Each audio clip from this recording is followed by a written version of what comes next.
I'd like to thank everyone for joining us today for our Lift Up Connections conversation. My name is Christine Perfetti, and I am your host for today.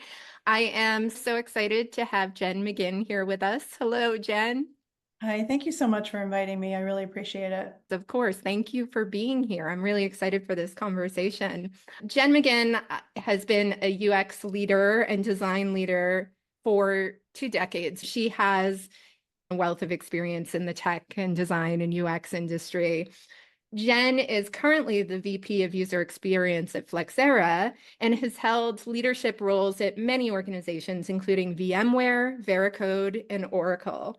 Jen is also an adjunct professor currently at Bentley University.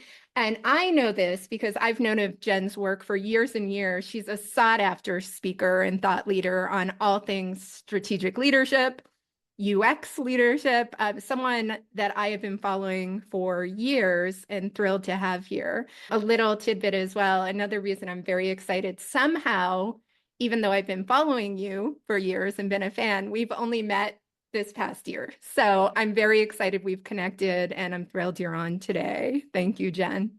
Thank you so much, Christine. Likewise, I've been following you, and so it was really a thrill that we got to meet each other and connect like this. So thank you. Of course. I hadn't already shared with you as well. Another reason why I connected and why I'm so thrilled to have you on, as I've been talking with more people about Lift Up Connections, our goal being to help people who are navigating career and life inflection points on many occasions now through mutual people, colleagues, former colleagues we know.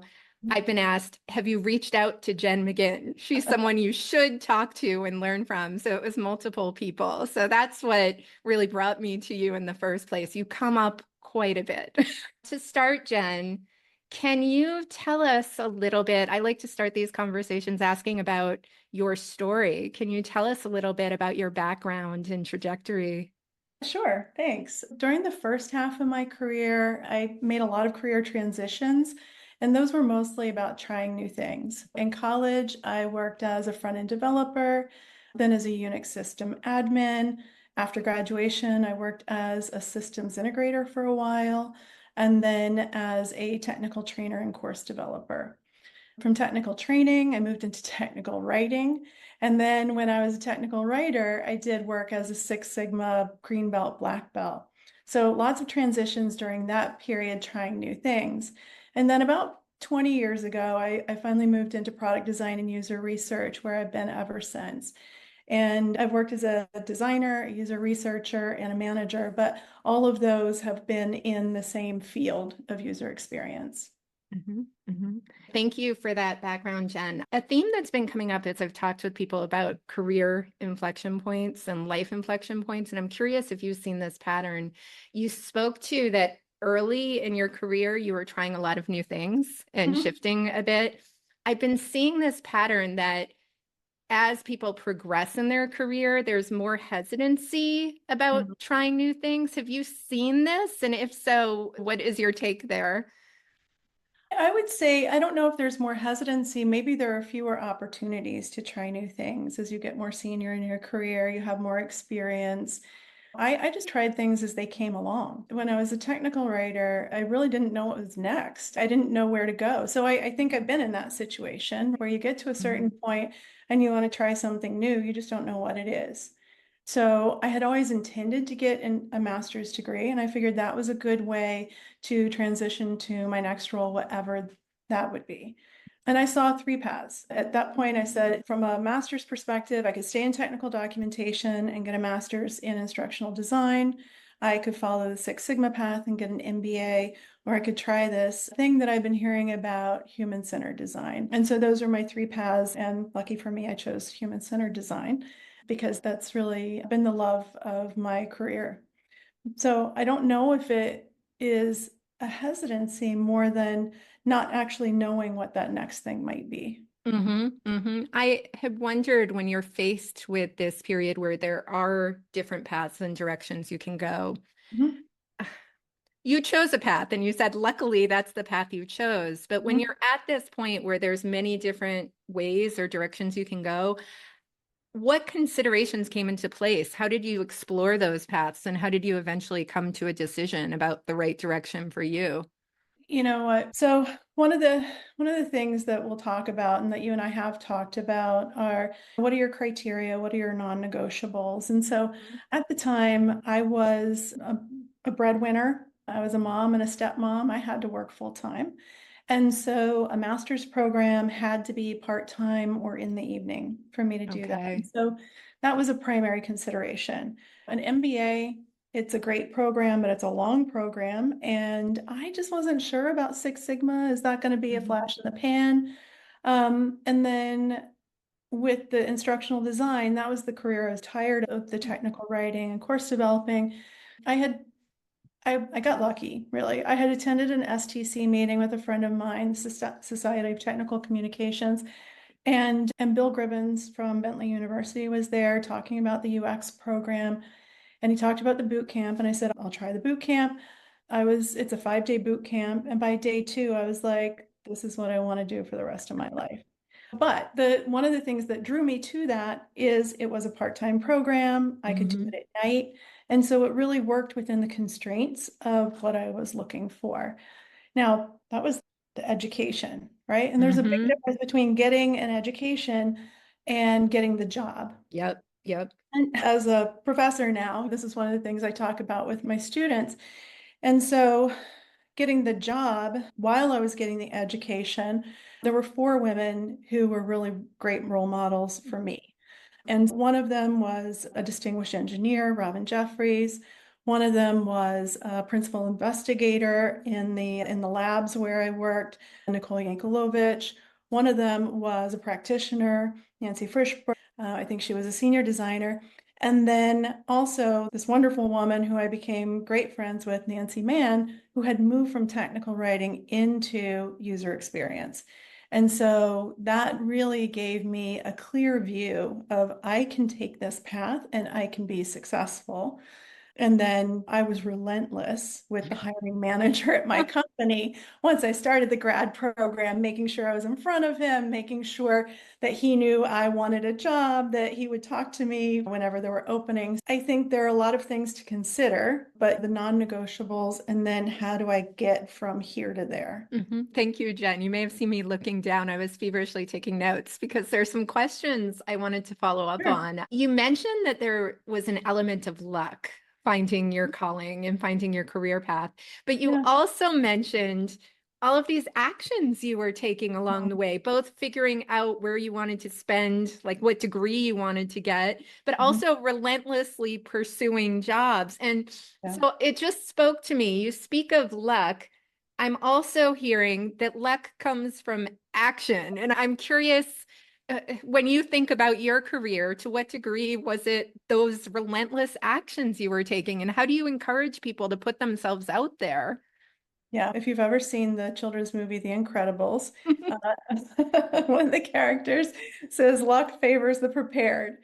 And so it's just a matter of there's this book that I think my mom introduced me to in the 1980s called Creative Visualization.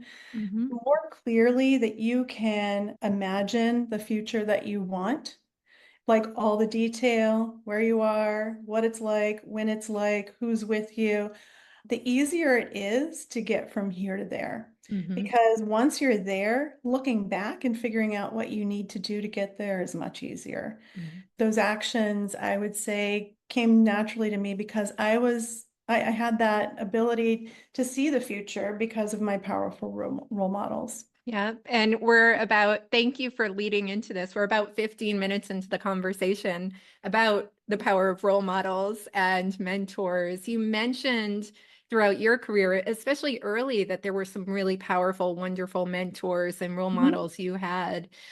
What did you take from having those mentors and role models and examples that you're now bringing to others? And we may talk more about this, but I also know you're a mentor and role model to many people, both men and women. What did you learn from those early role models, and what did you bring to your work in this space? I worked my whole career in tech, and I Yeah, would say that tech is not always the friendliest place to be. no. Um, But these women who put themselves out, and I felt like it was a great imposition to ask them to spend time with me, telling me their story, Mhm, answering my questions. It felt that way to me. I don't think mhm, it felt that way to them. But it really made me feel a deep love and appreciation for the field. Like maybe this is a different part of tech where people really support one another. mhm, And I would say absolutely, UX is very much like that. I have never met people who are so giving with their time and energy. I don't think it has to be limited to UX, but mhm, certainly we have a lot of people who are willing to give of their time to mentor people. And so it really it changed the way I thought about things because I then wanted to pay that back, mhm, right? I wanted to be able to help others when I got to a place where I could.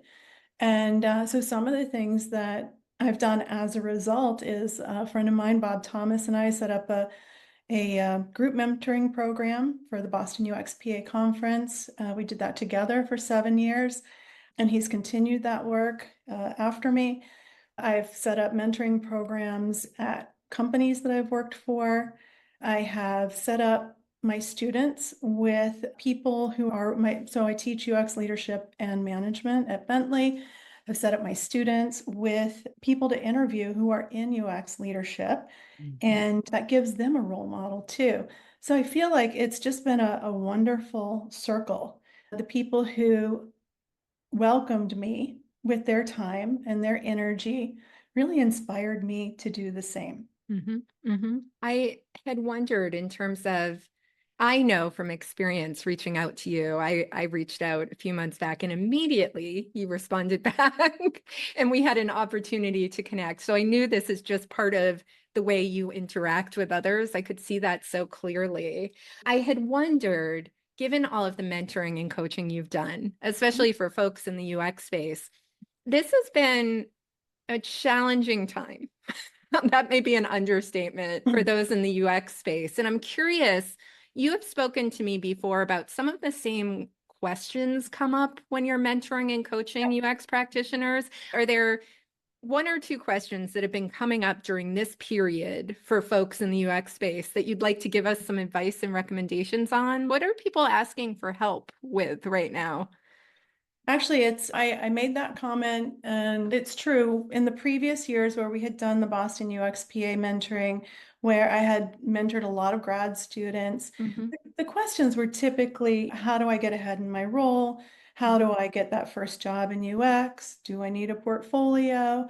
How can I learn about a company, get a foothold in with the manager, a hiring manager? How do I get that next UX job? How do I get promoted? Like those were very Hmm. typical questions. But I would say recently the questions have changed. So I've got three different flavors. One Hmm. is a person is out of work and they've been applying. And I'm like, oh, tell me like how many jobs have you applied to? And they're like 200. So that's really tough. Um, so both new practitioners and experienced practitioners. Really, then it's about, okay, let's see what you're doing and see if there's Hmm. something different that can help you. That's number one. The second type of question is with the grad students. It used to be a grad student could pretty easily get consulting work for the first 3 years, right? Yeah. So getting that first UX job was tough, but they could do like serial internships or consulting work. A lot of that has dried up. And Hmm. for the international students, where they were able to get a job with their OPT visa, they're getting very little traction right now. Okay. Yeah. Anybody wanting to sponsor. The third type of question, 2022 was a really tough year for consultants. And so I've had a couple of people talk to me about, hey, I'm thinking about creating a new offering. What do you think of this new offering? And asking for feedback on that. So I would say in this particular market, in the last 6 months, those are the new kinds of questions that I've been Mhm. getting that I had never heard before. Okay. And this is, I'm sure, something that you've answered for many folks in this, given this market, searching for a job. Mhm. When a UX practitioner is saying they've applied to 200, 300 Yep. roles, and you've gone, huh, Right? What is your main piece of advice in this circumstance? I'm assuming it's not keep at it. What are you telling people right now who are in that circumstance? I think it depends on the person. If they're applying to 200 jobs and they're in a leadership role and they're not getting the leadership role, really looking at the process because they have the experience. There have been an awful lot of leadership roles open. It's just that there are more candidates than jobs. And so trying to talk them through what they've been doing, is there something different that they can be doing to modify their process? Mhm. And in that experience, I would say it's mostly been automated, like sending things out, even if it involves like AI of a cover letter or a resume, it's less about the human contact and more about really just trying as many things as possible with the applications. With someone who is a new grad, for example, recently I had a former student around the OPT thing, around the visa. We took a couple of different approaches. Number one, I said, I know people who graduated with me who also had to get jobs with a visa. Let me connect you with a couple of them. That's number one. I said, number two, have you asked for help explicitly on the alumni alias? Have you posted on LinkedIn? And they said no. So I said, why don't we try that? You post, I'll repost. We'll see if we get any help or traction that way. What they had done, I looked at their portfolio. It was really good. Yeah. I asked, how are you applying for jobs? They said, I'm applying. If I know somebody at the company, I'll ask them for a referral. If I don't hear back in 24 hours, I'll go ahead and apply anyway, just to make sure that I'm not just waiting on them. Mhm. Okay, that's all good. So it's really leveraging the network and then seeing what the network can provide. Yeah. So I Yeah. think different people, different problems, Yeah. solutions. I have a prediction what you'll answer here, and it may be very much aligned with what you were just sharing for advice Okay. and recommendations. Uh, Talking about career pivots and these Mhm. moments, you were describing, Jen, some of these pivots that you've had and Yeah. inflection points and paths you could take. When I'm talking with people in that moment where there's multiple paths they could take, there's a lot of big feelings Mhm. associated with that. And I'm curious, when you're mentoring and coaching people during this pivotal period, do you have recommendations for managing those feelings, how to move through them? What do you tell people? It could be exciting feelings, it could be scary feelings, but what do you tell people in this circumstance? I think you're mostly referring to people who are looking for a new job, Mhm. right? Because they're out of work. Mhm. Those kinds of feelings tend to be self-worth, Mhm. self-help, fear of providing for a family. Those are big and valid. So the providing for the family. Now, the self-doubt and the self-worth, that can be helped again by talking to the people in your network. Yeah. So reaching out, finding out what other people are doing, connecting over coffee or Zoom or lunch. I've had lots of lunches, I've hosted Mhm. dinners, and that was during my own career search. But I think for me, the biggest thing that helps with those big feelings is being able to share them with other people, having them reassure you, validate you, and then offer any suggestions that they have. Yeah. Because I think the toughest thing is sitting alone in the room, Mhm. facing the computer, filling out the applications, and any help you can get, even from a friend or a former colleague or someone from grad school. If nothing else, it's going to make you feel better. But 9 times out of 10, they're also going to have a suggestion for you or someone you can talk to. Yeah, I had been mentioning to folks that when I reached out to you, immediate response when I was saying, "Hey, can we connect? I know we haven't had an opportunity." Just your level of immediacy, just saying, "Sure, let's do that." When I've been talking with people either looking for a job, also Mhm. people considering maybe shifting careers or industries, I have heard that sometimes when they're reaching out, they're not getting responses. And I'm curious, I know you respond to everyone. I'm curious if you have advice. People are sometimes scared to reach out and share their vulnerability. Do you have advice about what to say when you're trying to make those connections? Are there things that you've seen resonate that make it more likely someone will respond back? I know you'll respond, but any advice there? And Jen gets 5 new invites. Yes. So if you want me to accept your LinkedIn request, please don't send it without a message. Send it with a message. Why are you connecting to me? Yeah. I think my biggest tip there is to reach out to people, but give them a reason to respond. Mhm. So ask them a question. So, Christine, I've always admired your work and I've seen you present, and I know you've worked for these great companies where we know people in common. I would love to learn more about your path and tell you a little bit about mine. Would you be open for a coffee sometime next week? Mhm. Or Mhm. a Zoom meeting. So it requires a response. It has a time frame, and it's a light lift, right? Yeah. 15 to 20 minutes of your time. Mhm. So that those would be the kinds of things. Or I see that you work at this company. I'd really love to know what their culture is like. Or Yeah. I found this rec online. Maybe you know the hiring manager. I'm really interested. I'm going to go ahead and apply, but I'm really interested in knowing more about the organization, how the process works. Are they really user-centered? And if I can get 10 or 15 minutes of your time, I'd really appreciate it. Another thing you can do is you can offer them something. If it's somebody you know, you can say, I saw this thing and it made me think of you, or we haven't Yeah. talked in a while and I'd love to chat. But again, give them something that they have to respond to, which is, are you available during these days, these times? Can we meet up for lunch or coffee or over Zoom? Yeah. It really resonates with me too, your advice, where I typically see, and I feel this way, people want to help Yeah. others. But to your point, there's a big difference to have a specific ask to someone. So they have the lens and it gives you some guidance there. I feel the same way. When I get outreach where it's like, can I pick your brain? Yeah. Yes. Having the specificity really helps during the outreach. Yeah, and why me? Why did you find me? Do I know you? Did you see me? LinkedIn is not what it used to be. Now it's a lot of people that you've never met asking for connections. And so it Yeah. used to be that I turned them all down and then I would give a talk at a conference and I'm like, well, after the conference, maybe they saw me give a talk. If they said they saw my talk, then absolutely. Yes. Right. So it's that kind of thing where do we actually have a connection? Or are you just hitting a button down a list? Yeah, absolutely. Absolutely.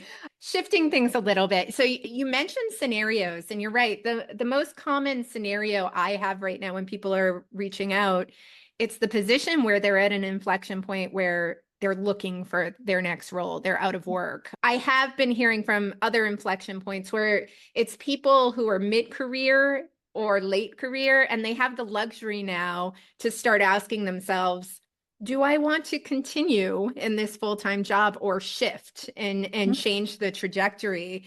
And what I wanted to ask you about is this notion of deciding what's next and following your passions. The reason I bring this up is there's a lot out there about find what you love, Mhm. do what you're passionate about, and all things will work out. I recently read a book that had a different slant on things. It's a book called So Good They Can't Ignore You: Why Skills Trump Passion. Mhm. And it really got me thinking about this notion of passion and love for work. The author's premise was you don't always know what your passion is until you start going down a path and learning and figuring out what your talents and genius are. And the Mhm. passion comes when you're actually good at something and have developed and refined expertise. That's one premise. I'm wondering, what is your philosophy around finding that next career stage? Is it all about passion, love, or what are your thoughts there? I think if you're thinking about the next career stage, probably there's a dissatisfier in there somewhere. Yeah, absolutely. There's something that you're looking to change, the work environment, the work itself, the company, the colleagues. So that would be step number one is figuring out what is it that you want to be different Hmm. about your work. Um, Two other things that come to mind are going through just a fun sort of visioning exercise. I've done two things in the past. One is I did a collage where I just took a bunch of magazines. I don't get magazines, but Facebook, I was like, who's got magazines? And so I did a collage, took a page out of Kyle Susie's book and did a collage to vision what I wanted and what I wanted to feel like, where I wanted to be. Hmm. Another technique that I've used in the past is just writing down on Post-its, and we're user experience Yeah. professionals. So we are contractually obligated to use a certain number of Post-its every year. Absolutely. Yeah. So I write down on the Post-its. I just take a few minutes, like, what are all the things I would love to do if I Mhm. wasn't doing this? Now, this has to be free form, free thinking, walking the dog, teaching violin, things that maybe you want to do for work, flower arranging. I love flower arranging. Could I make that into a job? And in that activity, I came up with 20 things. Now, are those enough to make money? I don't know. And then you can pile on the constraints on top of that. But those are two ways to think about what it is you want to go forward toward. And then what do you potentially want to do? The third thing is to ask your network. So asking your network, what do you think I'm good at? I've Hmm. been thinking about this thing. I want to do something different for work, and I'm not sure which direction to go. So you can bounce off the things that you're thinking about, and maybe they have connections in their network and they can put you in touch with people who are doing that. The other thing is, Christine, what skills do you think I have that might transfer to some Yeah. other role? And that can also feel very positive, empowering too, because then you're getting that feedback on how you're seen and how you're viewed by your Mhm. friends and peers. So those would be things that I would try. This topic is near and dear to my heart. Thank you, Jen. Visioning and life visioning and career visioning. I love the idea of the collage approach to mapping out where would you like to go. I also so appreciate the idea, and also as a UX and design leader, ideating, like putting out Yeah. all of your ideas out there. What you discussed with your listening tour with your network, one thing that I've been doing in my work, and I haven't asked you for feedback on this, but for women who are in small groups thinking about what their long-term life and career vision is, we're doing exactly what you said. We didn't have magazines, so we didn't do Mhm. the collage, but we took some time to go through the exercise you had, like putting sticky notes together and ideas we had.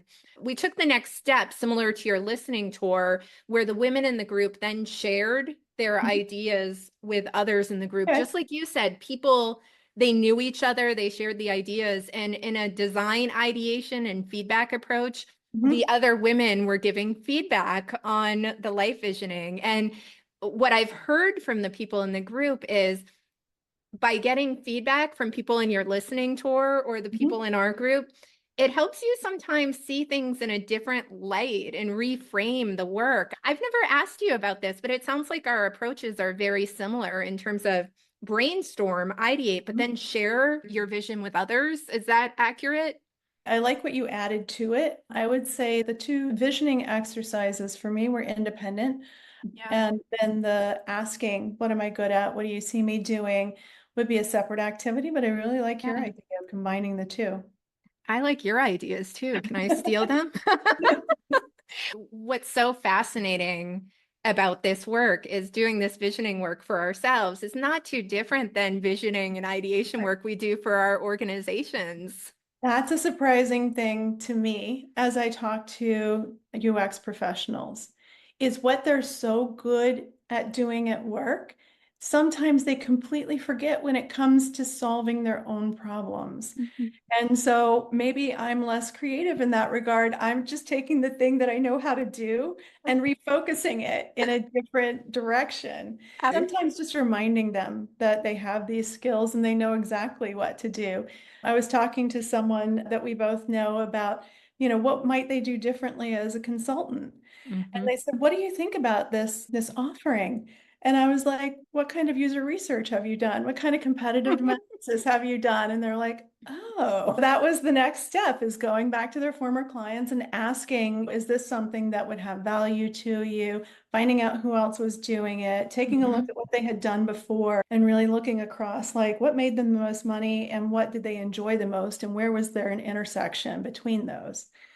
Jen, so we've talked about going out talking with others about where you'd like to take your career. We've also talked about the importance of mentoring and coaching. What I'm hearing from you through these pivotal periods and career shifts is how important connection is at all of these points. And I'm wondering, it seems like this is just intrinsically part of how you approach life and work, but is this a lesson you've learned over time in terms of the importance of connection and relationships for your career as well as your life?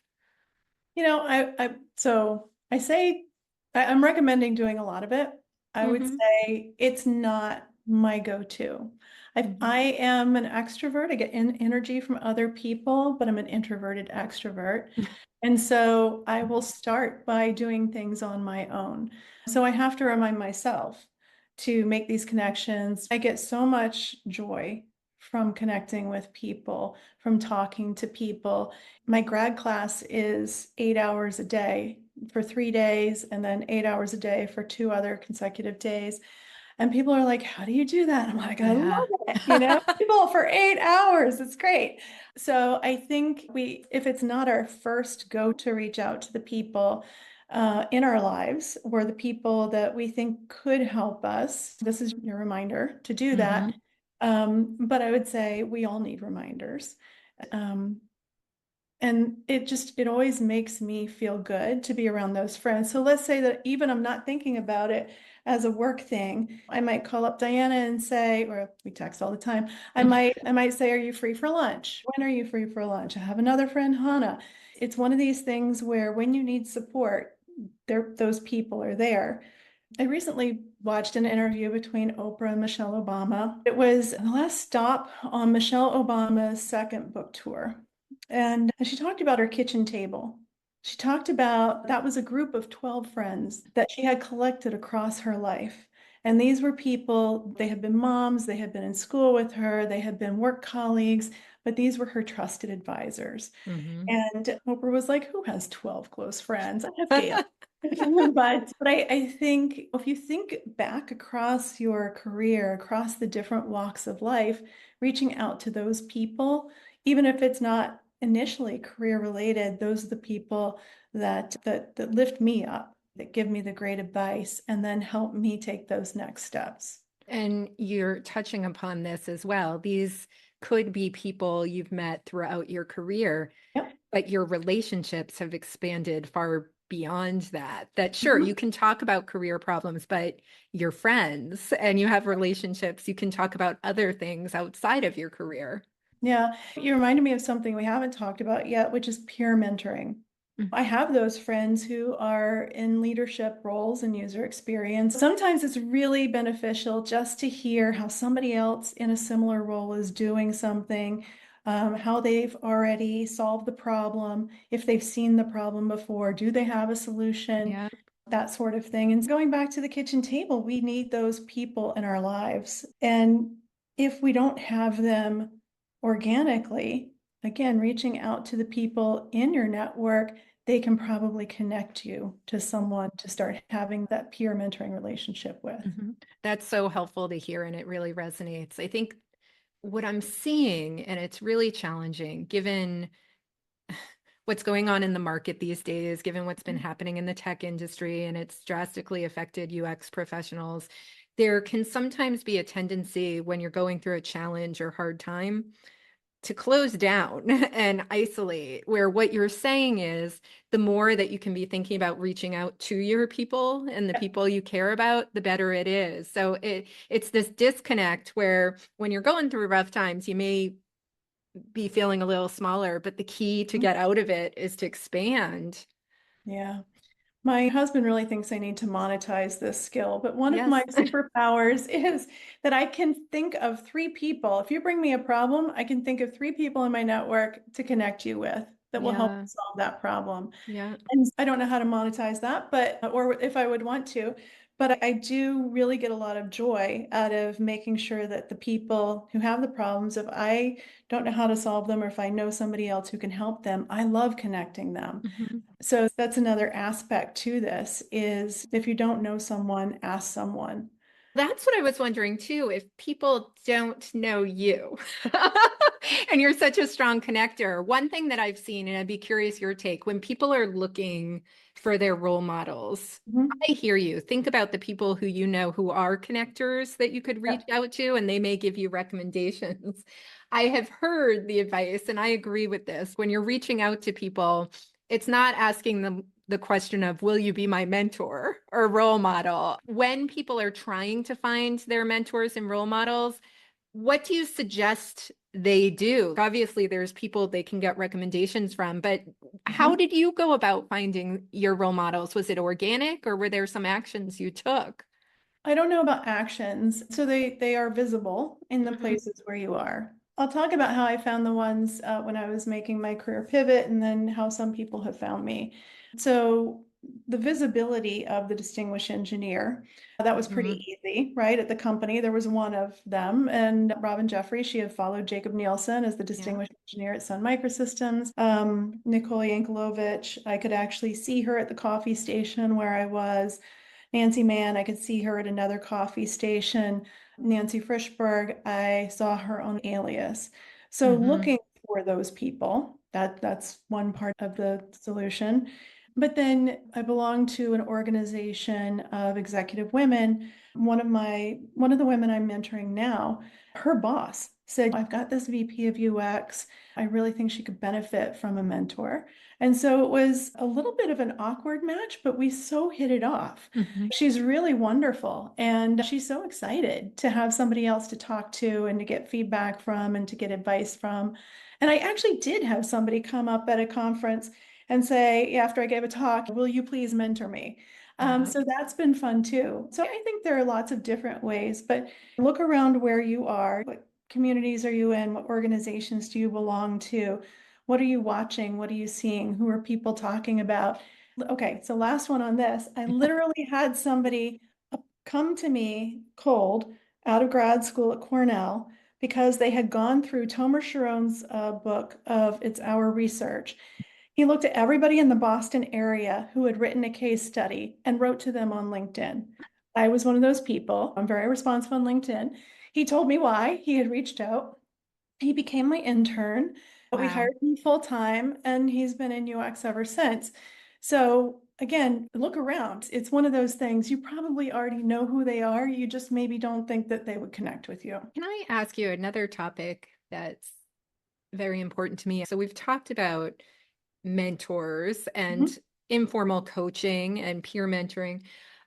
For women in the workplace, especially women leaders looking for opportunities, just very informal opportunities for women to lift up other women. And it doesn't mean we're not lifting up any Mhm. colleague and supporting, Yep. but specifically, I've talked with a lot of women who have been very successful in their careers, feel very fortunate, and they want to help other women and lift them up who may not be at their stages yet. Just informal practices for women in the workplace to be staying cognizant of to help support and lift up others. There's ADP list. That's a place where I know a lot of people are giving Mhm. back. A lot of people are Yeah. finding value in being mentors there. I think there are a lot of other platforms. So that's one way. See, there's the alumni networks, there's the place that you work, there are internal conferences, external Mhm. conferences.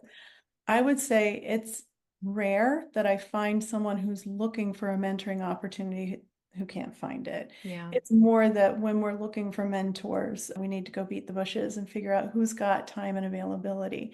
Certainly, if somebody's looking for mentoring, gosh, I'm reluctant to do this, but if you're looking for mentoring opportunities, I have a lot of grad students and former grad students and Yeah. people who come to me. So, wow, maybe I just found my next career pivot.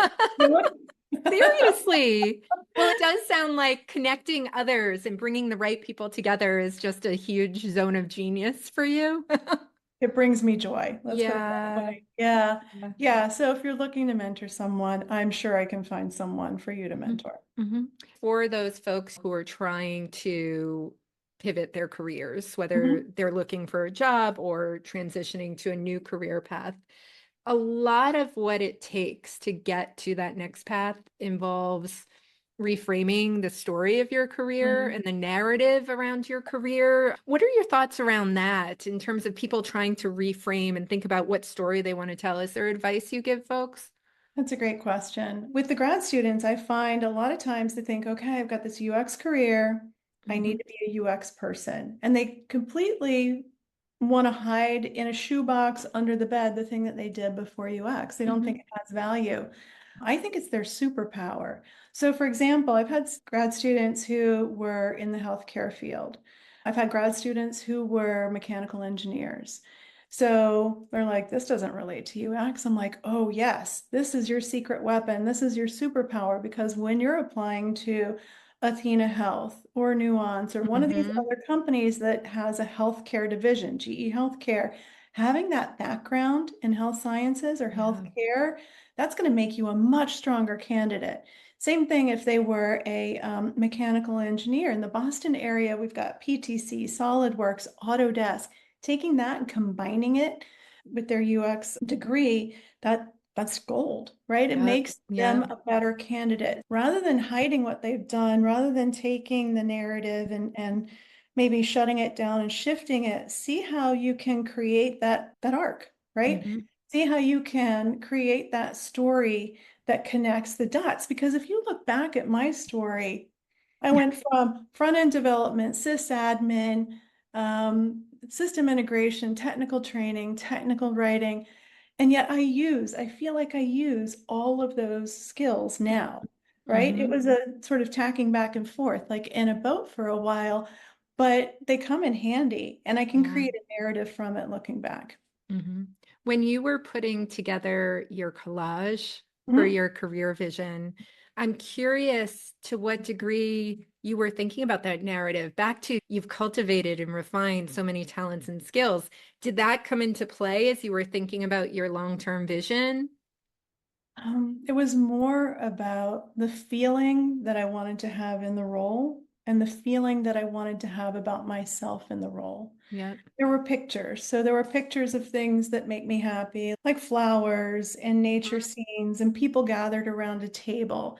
But then there were also words that went along with that. And so anytime something, now I can share this with you. I've got probably 6 different screens from my phone of I did a lot of collaging. It's a big collage. I found a lot of things. Eventually I had to cut myself off, but it was really not so much about what I wanted to do, but how I wanted to feel and what it would give to me. Mhm. Yep, yep.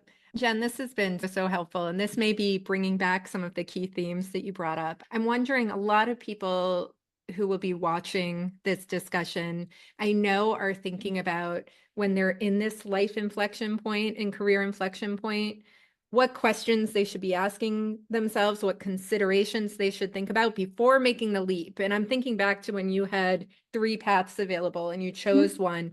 What should people consider before making that call? Yeah, I think you had touched on things that you love versus things that you're good at. Yeah.